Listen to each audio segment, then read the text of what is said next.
नंतर वळूया राज्यातल्या बातम्यांकडे। नाशिक पाठोपाठ आता धुळे जिल्ह्यातील कृषी उत्पन्न बाजार समितींमध्येही कांद्याला चांगला भाव मिळतोय। धुळे जिल्ह्यातील धुळे, पिंपळनेर, दोंडाईचा, शिरपूर या कृषी उत्पन्न बाजार समित्यांमध्ये कांद्याला 1.5 ते 2.5 हजार रुपये प्रति क्विंटल दर मिळाला। गेल्या 2 दिवसांपासून कांद्याला चांगला दर मिळत असल्यामुळे कांदा उत्पादक शेतकरी सुखावलाय। गेल्या महिन्यात कांद्याचे दर 300 रुपयांपर्यंत खाली उतरले होते। शेतकऱ्यांना मातीमोल दराने कांदा विकण्याची वेळ आली होती, मात्र या दरवाढीमुळे शेतकऱ्यांना दिलासा मिळाला। कांद्याचे वाढलेले हे दर कायम राहावेत अशी अपेक्षा शेतकऱ्यांनी व्यक्त केली आहे। जून महिन्यामध्ये आणला होता कांदा, तेव्हा माझा 300 रुपये विकला होता मार्केटला। आता ऑगस्टला मला आणलाय, आता माझा आज 2400 रुपये गेलाय। भाव बरा आहे म्हणून योग्य वाटतंय आम्हाला। 1600 रुपये भाव आहे म्हणून मागे 200-300 रुपये गेलं होतं, आता 1600-1700 म्हणून बरं आहे। पावसाच्या लहरीपणामुळे पुन्हा एकदा भंडारा जिल्ह्यातील धान उत्पादक शेतकऱ्यांच्या चिंता वाढवत आहे। गेल्या 15 दिवसांपासून जिल्ह्यात पावसाने दडी मारल्यामुळे धानाचं पीक धोक्यात आलंय। जिल्ह्यात पावसाने थोड्याफार प्रमाणात हजेरी लावली, मात्र त्याचा फारसा फायदा धानाला झाला नाही। आता लवकरात लवकर पाऊस न झाल्यास आगामी काळात भंडारा जिल्ह्यात खरीप धानाचं पीक वाया जाण्याची शक्यता नाकारता येत नाही। मुख्यमंत्र्यांनी सांगितलं तर गृहनिर्माण मंत्रिपद सोडण्याची तयारी प्रकाश मेहता यांनी केली आहे। एसआरए प्रकरणी भ्रष्टाचाराचे आरोप झाल्यामुळे मेहता अडचणीत आले आहेत। मुख्यमंत्र्यांनी विधानसभेत त्यांची पाठराखण केली असली तरी त्यांच्या राजीनाम्यासाठी विरोधकांचा आक्रमक पवित्रा कायम आहे। या पार्श्वभूमीवर आता चौकशी होईपर्यंत गृहनिर्माण खातं सोडण्याची तयारी मेहतांनी दाखवली असली तरी मुख्यमंत्र्यांनी सांगितलं तरच राजीनामा देऊ असं सांगून चेंडू फडणवीसांच्या कोर्टात टोलवलाय। देखो माननीय मुख्यमंत्री साहब बोलेंगे कि भाई जांच होने तक गृह निर्माण विभाग आप नहीं देखोगे, ऐसा मुझे बोलेंगे तो इज ओके। इतना ही बोलिए, ये जो उनका अरे वो मैं क्यों निर्णय करूं, निर्णय उनका तो। मुंबईतल्या एमपी मिल कंपाऊंडच्या एसआरए प्रकरणी झी मीडियानं उजेडात आणलेल्या कागदपत्रांवर गृहनिर्माण मंत्री प्रकाश मेहतांनी खळबळजनक स्पष्टीकरण दिलंय। मुख्यमंत्र्यांनी निर्णयाला स्थगिती दिलेली असतानाही एसआरएनं बिल्डरला पत्रक कसं पाठवलं याबद्दल माहिती नाही असं प्रकाश मेहतांनी झी 24 तासला दिलेल्या मुलाखतीत म्हटलं। त्या पत्रांबद्दल चौकशीसाठी अधिकाऱ्यांना बोलावलं असल्याचंही मेहतांनी सांगितलं। या प्रकरणी मुख्यमंत्र्यांनी त्यांनी स्वतः सभागृहात दिलेली माहिती हीच वस्तुस्थिती आहे असंही मेहतांनी म्हटलं। मेहतांच्या स्पष्टीकरणानं एसआरए घोटाळ्यातलं गूढ आणखी वाढलंय। काल झी 24 तासने या प्रकरणातील 3 महत्त्वाच्या पत्रांचा पर्दाफाश केला होता। त्यानुसार एसआरएच्या प्रकल्पाला 23 जून 2017 रोजी मंजुरी मिळाली होती, पण मीडियात बातम्या झळकल्यावर मुख्यमंत्र्यांनी निर्णय रद्द केला। त्यानंतर एसडी कॉर्पोरेशन बिल्डरला एसआरएनं निर्णय रद्द झाल्याचं पत्र पाठवलं। या सगळ्या प्रकरणाची कागदपत्र झी 24 तासनं समोर आणली, पण ही पत्र कुणी पाठवली, कशी पाठवली याबद्दल खुद्द गृहनिर्माण मंत्र्यांनाच कल्पना नसल्यानं या प्रकरणाचं गूढ आणखी वाढलंय। प्रकाश मेहतांपाठोपाठ आता उद्योगमंत्री सुभाष देसाई देखील अडचणीत येण्याची शक्यता आहे। एमआयडीसीसाठी अधिसूचित केलेली इगतपुरीतील 400 एकर जमीन शिवसेनेच्या जवळच्या बिल्डरला देण्यासाठी डिनोटिफाय केल्याचा आरोप धनंजय मुंडेंनी केलाय। या जमिनीची किंमत 3 ते 4 हजार कोटी रुपये असल्याचा दावा मुंडेंनी केलाय। त्या शेतकऱ्याची संमती असताना 400 एकर जमीन कुठल्या कारणासाठी उद्योग मंत्र्यांनी या ठिकाणी डिनोटिफाय केली, संपादनाच्या बाहेर काढली, ह्या सर्व प्रकाराची न्यायालयीन चौकशी सुद्धा पाहिजे। आणि त्याचबरोबर या सुभाष देसाईंचा सुद्धा राजीनामा या ठिकाणी झाला पाहिजे। एकनाथ खडसेंनी पुन्हा एकदा आपल्या सरकारला घरचा आहेर दिला। अनेक प्रकरणांमध्ये सरकारकडे वारंवार माहिती मागितली तरी माहिती दिली जात नसल्याचा आरोप खडसेंनी केलाय। गेल्या अधिवेशनात एमआयडीसी प्रकरणात माहिती मागवली होती, मात्र अजूनही माहिती दिलेली नसल्याचा दावा त्यांनी केलाय। त्यामुळे यात घोटाळा झाल्याचा त्यांचा आरोप आहे। तर खडसेंच्या सुरात सूर मिसळत अजित पवारांनीही सरकारवर माहिती देत नसल्याचा आरोप करत सरकारला घेरण्याचा प्रयत्न केला। अध्यक्ष महोदय, 32 किती प्रकरणाच्या जमिनी संपादित करायसाठी नोटिफिकेशन काढलं, हजारो एकर जमिनी शेतकऱ्यांच्या घेतल्या, परंतु त्या मोकळ्या गेल्या। असे किती मोकळे केलेले भूखंड आहे ही माहिती मी सभागृहात विचारतोय, पण अध्यक्ष महोदय ते देऊ शकत नाही। मला जर ही माहिती सभागृहात 6 महिने मिळत नाही, पॉइंट ऑफ इन्फॉर्मेशनच्या माध्यमातून ते चाललंय काय?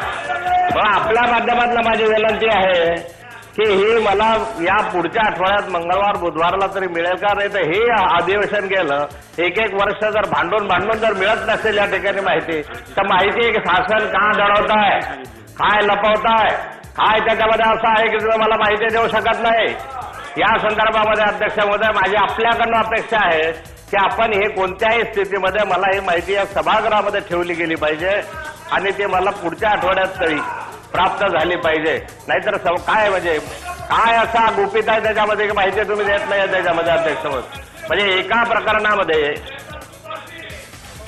अध्यक्ष महोदय ती माहिती आली की मग समजू शकेल.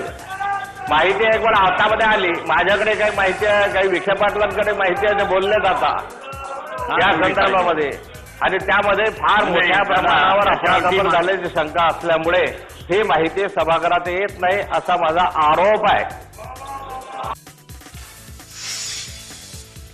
नोटाबंदीच्या काळातल्या टोलच्या नुकसान भरपाईवरून विरोधकांनी सरकारला धारेवर धरलंय. 24 दिवसांसाठी 124 कोटींची नुकसान भरपाई टोल कंत्राटदारांना दिली जात असेल तर 1,1200 कोटी रुपये वसूल करण्यासाठी 15 ते 20 वर्ष कशी लागतात असा सवाल काँग्रेसचे मंत्री विजय वडेट्टीवार यांनी सरकारला केलाय. त्यामुळे हा टोल घोटाळा असल्याचा आरोप वडेट्टीवारांनी केलाय.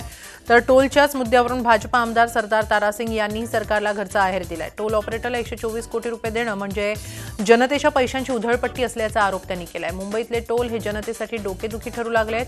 हे टोलचे झोल मुख्यमंत्री बंद करून दाखवतील असा विश्वास त्यांनी व्यक्त केला.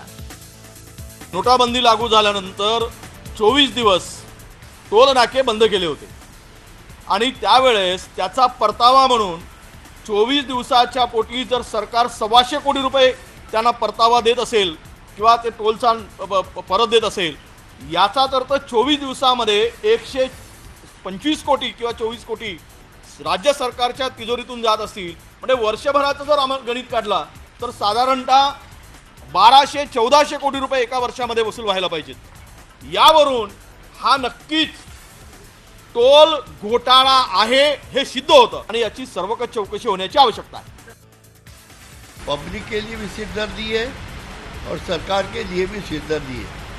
अभी 124 करोड़ रुपया देना मुझे नहीं जमता कि इतने थोड़े समय के लिए 124 करोड़ रुपया जाए. सरकार को चाहिए कि ये टोल नाके बंद करने की. आज अगर टोल नाकों से 124 करोड़ रुपया देना पड़ता है तो इतने थोड़े समय में कितना पैसा ये कमाते हैं. मेरा पर्सनल मत ये है कि टोल नाके पूरी मुंबई में बंद करने चाहिए. राज्यात रेरा कायद्याची अंमलबजावणी झाल्यानंतर आता बँकांनीही या कायद्यासाठी अधिक कडक होण्याचा निर्णय घेतला. यापुढे रेरा अंतर्गत नोंदणी झालेल्या गृहप्रकल्पांनाच कर्ज देण्यात येईल. बँकांनी घेतलेल्या या निर्णयामुळे आता ग्राहकांना दिलासा मिळाला. राज्यातल्या महारेरा कायद्यामुळे बांधकाम क्षेत्रातल्या गैरप्रकारांना आळा बसून ग्राहकांची फसवणूक होणं टळणार आहे. आता बँकांनीही महारेरा अंतर्गत नोंदणी बंधनकारक केल्यामुळे ग्राहकांना अधिक सोयीचं होणार आहे. येत्या 9 ऑगस्ट रोजी मुंबईत काढण्यात येणाऱ्या मराठा क्रांती मूक मोर्चाच्या जनजागृतीसाठी जालन्यामध्ये आज मराठा समाज संघटनांच्या वतीनं भव्य मोटरसायकल रॅली काढण्यात आली. मोतीबाग चौकातून काढण्यात आलेली ही रॅली जिल्हाधिकारी कार्यालय, अंबड चौफुली, शनी मंदिर, गांधी चमन, लक्कडकोट, बस स्टँड, मामा चौक मार्गे शिवाजी चौकात पोहोचली. या रॅलीत शालेय विद्यार्थी आणि तरुणांचा सहभाग लक्षवेधी ठरला.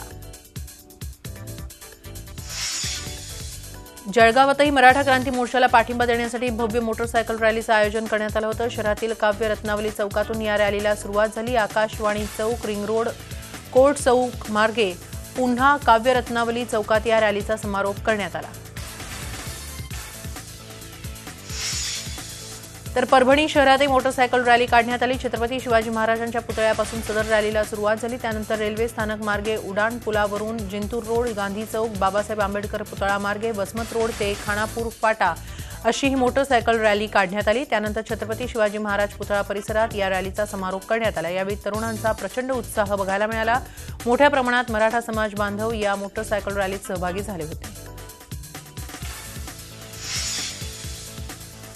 देशातील 100 पूल धोकादायक असल्याचं रस्ते वाहतूक मंत्री नितीन गडकरींनी लोकसभेत सांगितलं. 100 पूल कोसळण्याच्या मार्गावर आहेत, त्यांची ताबडतोब दुरुस्ती करण्याची गरज असल्याचं गडकरी म्हणाले. केंद्रीय रस्ते वाहतूक मंत्रालयानं नुकतंच देशातल्या 1,60,000 पुलांचं ऑडिट केलं. त्यात 100 पूल धोकादायक असल्याचं समोर आलंय. लोकसभेत प्रश्नोत्तराच्या तासाला गडकरींनी ही माहिती दिली. यावेळी सावित्रीवरच्या दुर्घटनेचाही त्यांनी उल्लेख केला. भूसंपादन, अतिक्रमण आणि पर्यावरणासंदर्भातल्या मुद्द्यांमुळे 4.25 लाख कोटींची पूल बांधणी रखडल्याचंही गडकरींनी सांगितलं. नंदुरबार जिल्ह्यातील आदिवासी विद्यार्थ्यांना विविध शैक्षणिक सुविधा आणि शिष्यवृत्ती आदिवासी विकास विभागाच्या वतीनं देण्यात येत असते. मात्र गेल्या 2 वर्षांपासून जिल्ह्यातील हजारो विद्यार्थी शिष्यवृत्तीपासून वंचित असल्यामुळे त्यांचं मोठ्या प्रमाणात शैक्षणिक नुकसान होत आहे.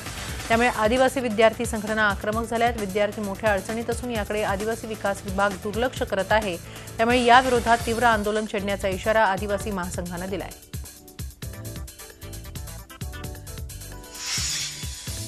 नागपुरात चेन स्नॅचिंग करून दुसऱ्या राज्यात पळून जाणाऱ्या एका अट्टल सोनसाखळी चोराला गुन्हे शाखा पोलिसांनी अटक केली आहे. प्रदीप बोंद्रे असं या सोनसाखळी चोराचं नाव आहे.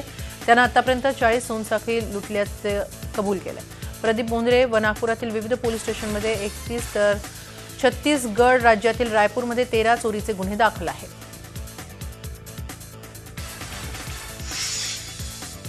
जळगाव जिल्ह्याचे अपर पोलीस अधीक्षक प्रशांत बच्छाव यांच्या नाशिक जिल्ह्यातील मालेगाव येथील घरावर दरोडा पडलाय. मालेगाव तालुक्यातील कवळाणी इथं चोरट्यांनी घरफोडी केली असल्यामुळे नागरिकांनी भीतीचं वातावरण निर्माण झालंय. मागील 2 दिवसात किमान 5 घरांमध्ये घरफोडी झाल्यामुळे तालुक्यातील पोलिसांची झोप उडाली. पोलिसांनी गुन्ह्याची नोंद केली असून दरोडेखोरांचा तपास सुरू केलाय.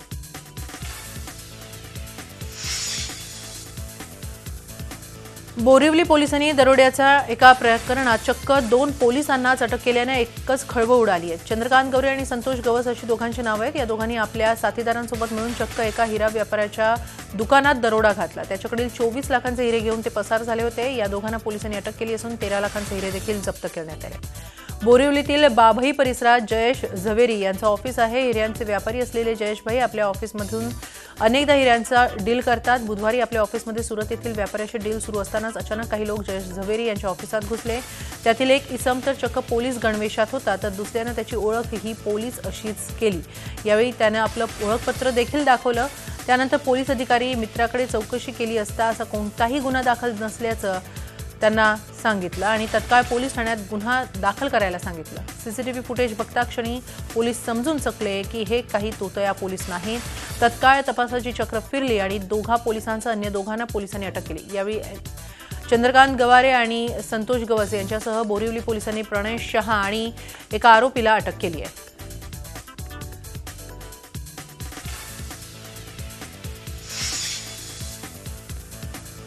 दिवसा आणि रात्री गस्ती दरम्यान पोलीस गल्लीबोळात गस्त घालत नाहीत असा आरोप नेहमीच पोलीस विभागावर स्थानिकांकडून केला जात असतो. यावर तोडगा काढण्यासाठी तसंच पोलिसांना शारीरिकरित्या सक्षम ठेवण्यासाठी चंद्रपूर जिल्ह्याच्या पोलीस अधीक्षक नियती ठाकर यांनी पोलिसांची सायकल गस्त ही नवी संकल्पना आखली आहे.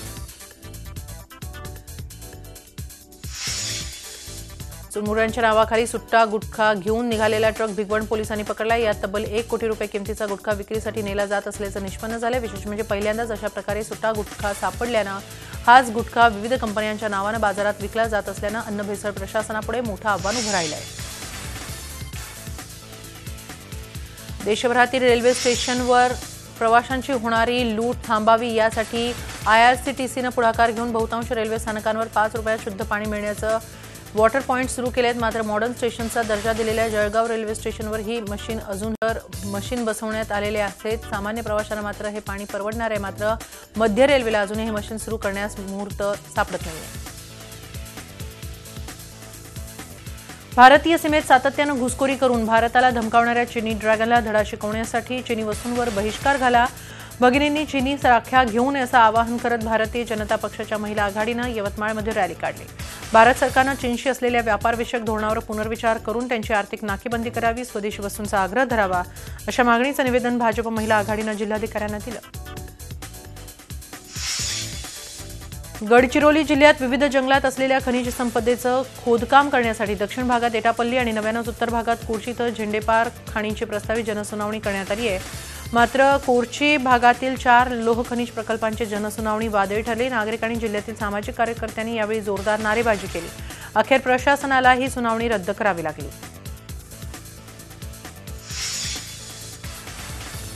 विकेंडचा प्लॅन करणाऱ्यांसाठी महत्त्वाची बातमी. या विकेंडला तुमचा सिंहगडावर जाण्याचा प्लॅन असेल तर तो तुम्हाला रद्द करावा लागणार आहे, कारण सिंहगड रस्ता 8 दिवसांसाठी बंद ठेवण्यात येणार आहे. दरड कोसळण्याच्या शक्यतेमुळे जिल्हाधिकाऱ्यांनी हे आदेश दिले.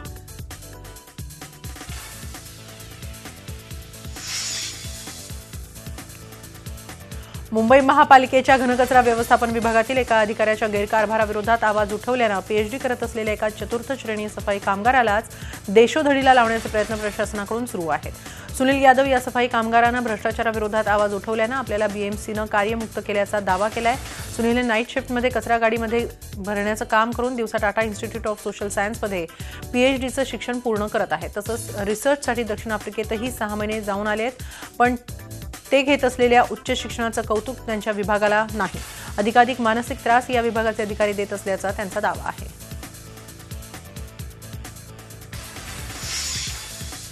चौऱ्याण्णव वर्षीय ज्येष्ठ अभिनेता दिलीप कुमार यांच्यावर मुंबईतल्या लीलावती हॉस्पिटलमध्ये उपचार सुरू आहेत. डिहायड्रेशन आणि त्यानंतर किडनीचा त्रास होऊ लागल्यानं त्यांना हॉस्पिटलमध्ये दाखल करण्यात आले. त्यांना आयसीयूमध्ये ठेवण्यात आले. त्यांची प्रकृती स्थिर असल्याचं डॉक्टरांनी सांगितलंय.